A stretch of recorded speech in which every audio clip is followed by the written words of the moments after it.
Video کے نیچے subscribe کے بٹن پہ کلک کریں، بیل کے آئیکن پہ کلک کیجئے تاکہ ہر نئی ویڈیو کی نوٹیفیکیشن آپ کو مل جائے۔ اللہ پاک نے قرآن کریم میں تقریباً 25 انبیاء علیہم الصلاۃ کے واقعات کو بیان فرمایا ہے۔ کسی واقعے کو مکمل تفصیل کے ساتھ بیان فرمایا اور کسی کی زندگی کے اہم پہلوؤں کو جن سے ہمیں بہت زیادہ فائدہ ہوتا ہے مکمل طور پر اللہ پاک نے قرآن کریم میں بیان فرمایا، اور کسی پیغمبر کا کوئی ایک خاص واقعہ ہے تو بس اسی ایک خاص واقعے کو بیان فرما دیا، کہیں اجمالاً بیان فرمایا اور کہیں تفصیلاً بیان فرمایا۔ اس کا مقصد یہی ہے کہ ہم ان کے واقعات کو پڑھ کر کے، سن کر کے، سمجھ کر کے اپنی زندگی کو سنوار لیں۔ ہماری زندگی کے اندر بھی بندہ ہونے کی حیثیت سے حضور صلی اللہ علیہ وسلم کا امتی ہونے کی حیثیت سے حتی المقدور جتنا ہو سکے ہم لوگ کوشش کریں اور مکمل کوشش کر کے اس پر عمل کرنے والے بن جائیں، عبرت پکڑیں۔ واقعات کو سننے کا مقصد صرف لطف اندوز ہونا، مزہ لینا، سن کر کے بھول جانا نہیں ہے، بلکہ اس میں جو عبرت والی بات ہوتی ہے اس کی طرف مکمل اپنی توجہ کو مبذول کرنا اور اس پر عمل کرنا اور سنی ہوئی پکی بات کو دوسروں تک پہنچانا، یہ ہمارا مقصد ہے۔ پہلے زمانے کی مائیں بچے جب رات میں سوتے نہیں تھے تو ان کو پیغمبروں کے واقعات سنایا کرتے تھے۔ اولیاء اللہ کے واقعات کتابوں سے پڑھ کر جو ان کو یاد ہوتی یا کسی سے سن کر ان کے ذہنوں میں وہ واقعات ہوتے تو بچوں کو وہ واقعات سنایا کرتے، اولیاء اللہ کے واقعات سنایا کرتے، کوئی دعا سکھا دیا کرتے، کلمہ وغیرہ پڑھایا کرتے، قرآن شریف کی کوئی سورت ان کے سامنے پڑھا کرتے تھے۔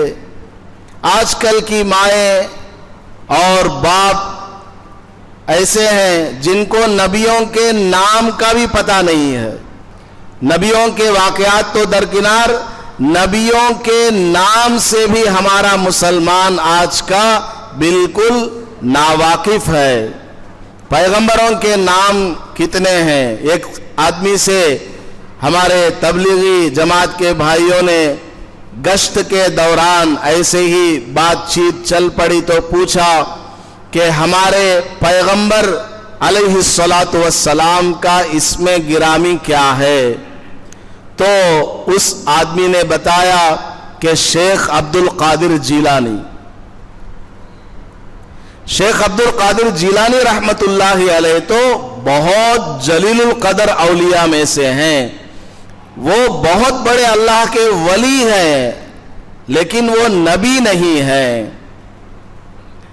ولی کو نبی بنا دینا یا نبی کو خدا بنا دینا یہ بالکل جائز نہیں ہے۔ تو لوگوں کو معلوم ہی نہیں ہے کہ ہمارے اہم اولیاء اللہ کے نام کیا ہیں، صحابہ کرام کے جو اہم نام کیا ہیں، اور اسی طریقے سے پیغمبروں کے کم از کم نام کیا ہے، کچھ بھی معلوم نہیں ہے۔ تو بہرحال ہمیں پیغمبروں کے نام یاد کرنا چاہیے، صحابہ کرام کے نام یاد کرنا چاہیے، اولیاء اللہ کے نام یاد کرنا چاہیے، قرآن کریم کی خاص صورتیں اور ان کے ناموں کو یاد کرنا چاہیے، اور پیغمبروں کے جو واقعات ہم سنتے ہیں ان کو یاد رکھنا ہے۔ اس کا طریقہ یہی ہے کہ دوسروں کے سامنے اپنے بچوں کے سامنے، ماں کے سامنے، بیوی کے سامنے، بیٹیوں کے سامنے بیان کرتے رہنا، مذاکرہ کرتے رہنا، موبائل کو اٹھا کر کے قبرستان میں ڈال دینا، ہمارے بچوں کے ہاتھ میں آج کیا ہے؟ سب سے بڑا شیطان، آج کے دور کا سب سے بڑا شیطان، جو ساری دنیا کے لوگوں کو، چاہے مسلمان ہو غیر مسلم ہو، سب کو اپنی گرفت میں لیا ہوا، یہ آج کی دور کا سب سے بڑا فتنہ ہے، اینڈرائیڈ اور دوسرے قسم کے موبائل۔ تو بچوں کو اس سے دور رکھنا اور بڑے بھی دور رہنا، ضرورت کے وقت استعمال کرنا۔ بچوں کے سامنے بڑے موبائل میں اپنا ضروری کام بھی کر رہے ہوں، بچے یہی سمجھیں گے کہ باپ کچھ کھیل رہا ہے، کیونکہ وہ بچہ جس دماغ کا ہے اسی اعتبار سے سوچے گا۔ تو بچوں کے سامنے دین کی باتیں کرنا ہے۔ اللہ تبارک و تعالیٰ نے قرآن کریم کے اندر جو 25 پیغمبروں کا تذکرہ فرمایا ہے، ہمیں گاہ بہ گاہ ان واقعات کو سننا چاہیے، پڑھنا چاہیے اور اپنے بچوں کو سناتے رہنا چاہیے۔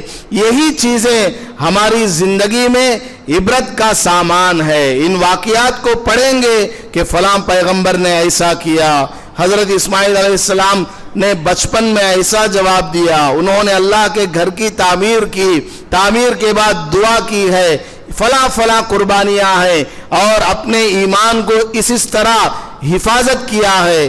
یہ ساری باتیں ہم سنتے رہیں گے، بچوں کو سناتے رہیں گے، بچپن سے ہی ان کا دماغ دیندار والا دماغ بنے گا اور بچے نیک بن جائیں گے انشاءاللہ۔ اللہ پاک ہمیں کہنے سننے سے زیادہ عمل کرنے کی توفیق نصیب فرمائے، آمین۔ وآخر دعوانا ان الحمدللہ رب العالمین۔ ویڈیو کے نیچے سبسکرائب کے بٹن پہ کلک کریں، بیل کے آئیکن پہ کلک کیجئے تاکہ ہر نئی ویڈیو کی نوٹیفیکیشن آپ کو مل جائے۔